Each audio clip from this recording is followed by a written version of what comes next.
Oh, that? It's nothing really. Some kids have been playing a prank, and it was time to put a stop to it. The principal's laugh sounded friendly to Judy Morgan. And did that notice put an end to the prank? I heard that the lot of children were kept after school last week. Would you tell me a little about that? Parents would like to know what's going on.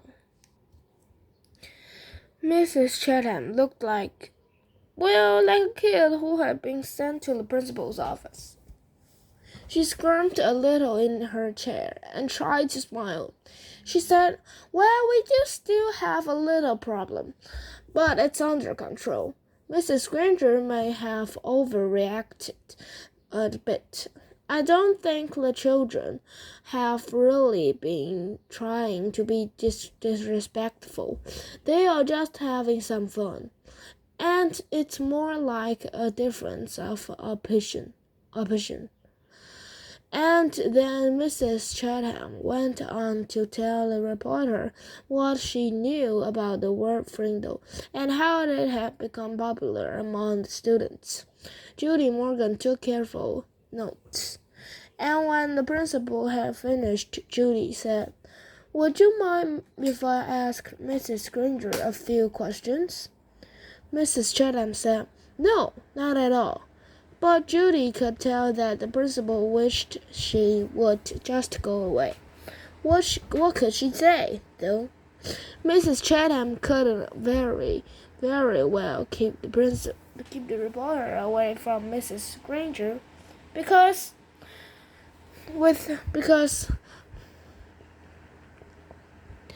after all, America is a free country with a free press. If Judy really wanted to, she would talk to Mrs. Granger sooner or later. It was sooner. In 3 minutes, Judy Morgan was standing at the doorway of room 12, looking in at Mrs. Granger.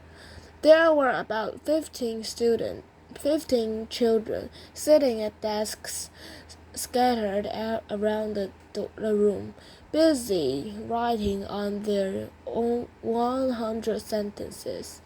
She knocked at the teacher and the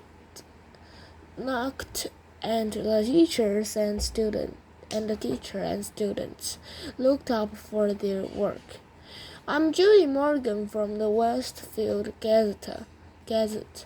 Mrs. Granger, may I have a word with you?" Mrs. Granger stood and came out into the hallway and closed the door. Judy could see past her and saw that every kid in the room was training to listen. Judy noticed Mrs. Granger's eyes right away. Gray, maybe flecked with a little gold, and very sharp, but not hard or mean. Just bright and strong. The reporter didn't waste words. "So I hear that you plan to stop the students from using their new word. How goes the battle?" Mrs. Granger did not smile, and her eyes got even brighter. "First of all, it is not a battle. I am It's not a battle. I am merely helping my students to see that this foolishness should stop. Such a waste of time and thought. There is no reason to invent a new word and use this word. They should each learn to use the words we already have. But of course, all of this is just a silly fad. And when you add an E to fad, you get a fade. And I predict that this fad will fade." Judy looked up from her notepad and asked, Any idea how it all got started? Mrs. Granger's eyes seemed to most catch on fire at that question, and she said, "Yes, I have a very good idea how it all got started. It was one young man's idea, a fifth-grade student named Nicholas Allen. And now you will have to excuse me, Miss Morgan, for I have papers I must grade." And with a brief, firm handshake, Mrs. Granger ended the interview. The reporter didn't leave right away. She walked back through the hallway and sat on a bench outside the office so she could look over her notes to make sure she made sense. It took her about 5 minutes. Then Judy stood up, put her notebook into her large black purse, waved goodbye to the frowning Mrs. Freed, and headed out the door. As she walked to the parking lot, 5 or 6 kids who had just finished writing their sentences for Mrs. Granger came out another door. Judy walked beside them, listening to them laugh and joke. When she asked them, "Why do you kids keep saying Frindle? Don't you hate staying after school?" A boy who was almost falling over from the weight of his backpack looked up at her and smiled. "It's not so bad. There's always a bunch of my friends there. I've written that sentence 600 times now." And then the kids said Mrs. Granger didn't even look at their punishment papers anymore. They were sure, because where you were supposed to write "I'm writing this punishment with a pen," everyone was writing the word Frindle, even 4th or 5th sentence, and Mrs. Granger hadn't said anything. One girl bragged that she had written the word Frindle 45 times on the sheets today. She grinned and said, "That's a new record." "And this boy named Nick," Judy asked, "has he had to stay after school too?" The kids giggled, and the tall boy with reddish-brown hair and glasses said, "Mrs. Granger has kept Nick after school so much that everyone thinks she wanted to adopt him." The reporter smiled and said, "Do you think I could find Nick and talk to him this afternoon?" The boy looked at Judy for a second and then said, "I don't think Nick would want to talk to you right now. He might say something stupid and get himself in trouble." Then he grinned at his friends. The kids laughed and poked and punched each other, and headed off and started writing.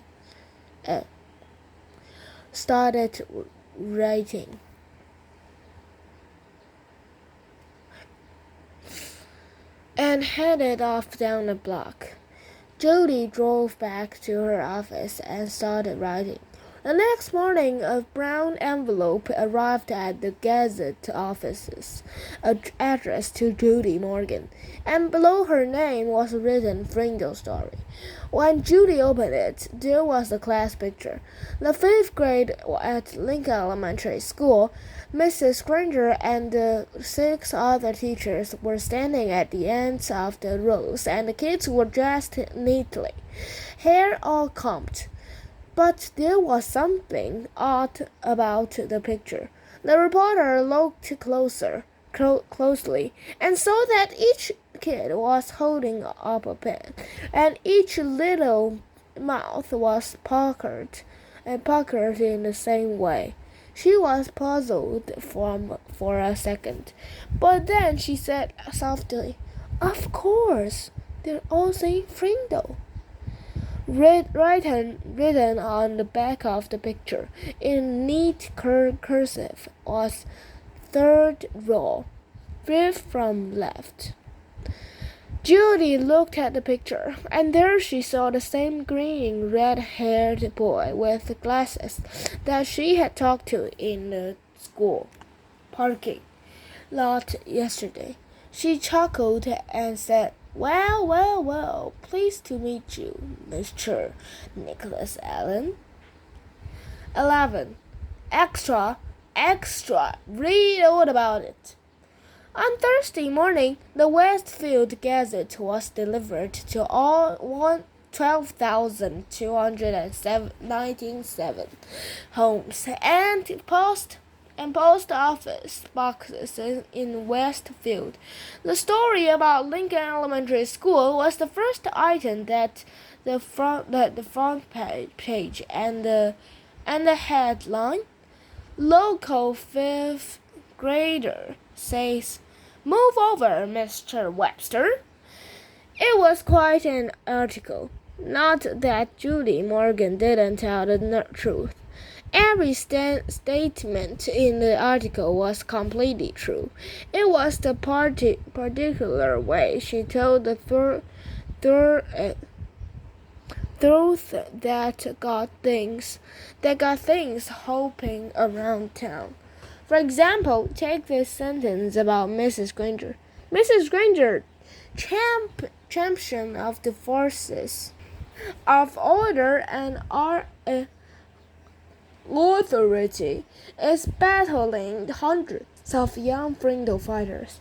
Neither side is giving in. Or this bit about Nick. Everyone agrees that Nick Allen masterminded this plot that cleverly raises issues about free speech and academic rules. He is the boy who invented the new word. Or this last sentence in the article. One thing is true. The kids all at Lincoln Elementary School love their Frindles, and no one seems to be backing off in this war of the words. And of course, the Westfield Gazette published the class picture too, and Mrs. Granger and Nick were identified for all the world to see. What is the meaning of this? That's what Nick's mother said, putting the article in front of Nick's nose when he got home from school. Did you talk to this reporter? She seemed to know an awful lot. She seems to know an awful lot about you and your new word, young man. What is the meaning of this? That was the school's superintendent said to Mrs. Chatham, slapping a copy of the article onto her desk. "Why did you have to talk to that reporter? Don't we have enough trouble getting the taxpayers to pay for the schools without articles like this banging around town? What is the meaning of this?" That's what Mrs. Chatham said to Mrs. Granger, shaking the newspaper in front of her face. "I know you had to talk to that woman, but did you have to say all these things? It'll be a wonder if we don't all get feared." It was quite a Thursday for everyone, and no one could figure out how Judy Morgan had got that fifth grade class picture.